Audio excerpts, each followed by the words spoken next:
Bridge Constructor Portal is developed by Clockstone Software, which has made games like Greed, Black Border, a sci-fi dungeon crawler in the vein of Diablo, and all the other Bridge Constructor games. It's also published by Headup Games, not Valve Software. Valve seems to have licensed out their IP to join the storied collection of Bridge Constructor games. The last time Valve allowed another developer to use their Portal IP was for 2015's LEGO Dimensions.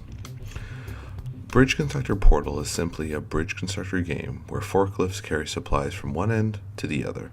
Along the way, turrets, acid, laser walls, and general poor layout will try to stop you from completing your goal. The forklifts are pretty sturdy, and as long as you get them going the right direction, they can recover from most crashes. The thing with Bridge Constructor Portal is I'm awful at it. The absolute worst. My brain just doesn't get bridges. I don't know if it's just my limited grasp of physics, or my short attention span, or my inability to understand what cause and effect really mean.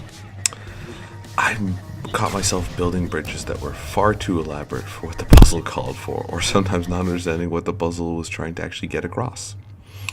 I found that some stages started with partially constructed bridges that I took as a baseline to start from, but as I built on them, I kept on backtracking and scrapping the entire bridge and felt the developers were building false starts to challenge more intermediate players.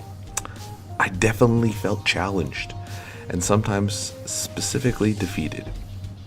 Unlike the predecessors that this game is based on, I didn't come to the eventual brilliant solution on how to solve the puzzle. Instead, my solutions were walking nightmares that would make any engineer quiver in fear.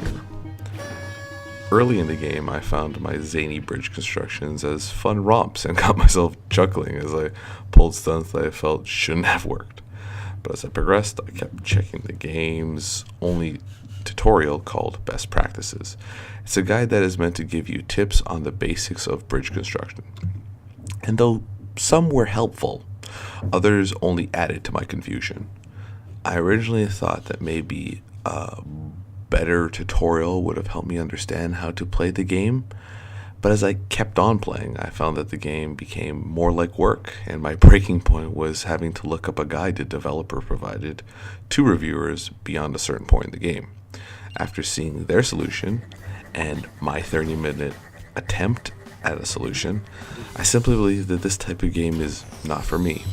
If you're someone that enjoys the construction and fine control of some of these amazing Rube Goldberg machines, that Bridge Constructor Portal might be more up your alley. But if you're more like me and the idea of a well-formed bridge doesn't stiffen your scaffolding, then maybe a pass is in order. As for the writing, it does pull from the Portal universe with as much as you are an employee at Aperture Labs. There are the overly complicated descriptions on simple items, but that is where the carryover ends. Unfortunately, all the wit and charm of Portal is not there. And though Ellen McLean, the voice of GLaDOS, does lend her voice to the role again, there's not much added to it that is something that you couldn't find in a sound file for Portal 1 and 2.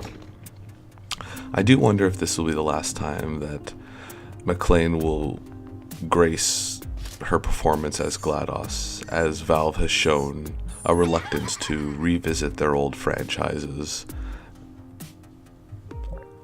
For me, the game just doesn't elicit the most basic response that a game should push in anyone: interest. Interest can be about story, or learning the mechanics, or completion of a game. I got halfway through the game and found all the unique elements the game was introducing, which is stuff pulled directly from Portal 1 and 2, with the inclusion of the gels that both speed up the forklifts and make them bounce. I had no interest, and this is definitely correlated with my already paltry ability to actually play through the levels. A game so not for me that it has helped me realize the type of games that I do in fact like.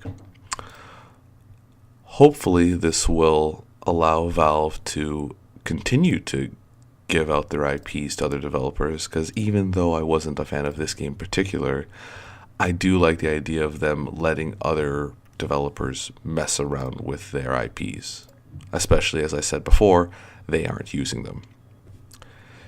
In summation, I enjoy moments, but overall I cannot recommend a game that forgets the basic tenet of this series is based on: make the player feel smart.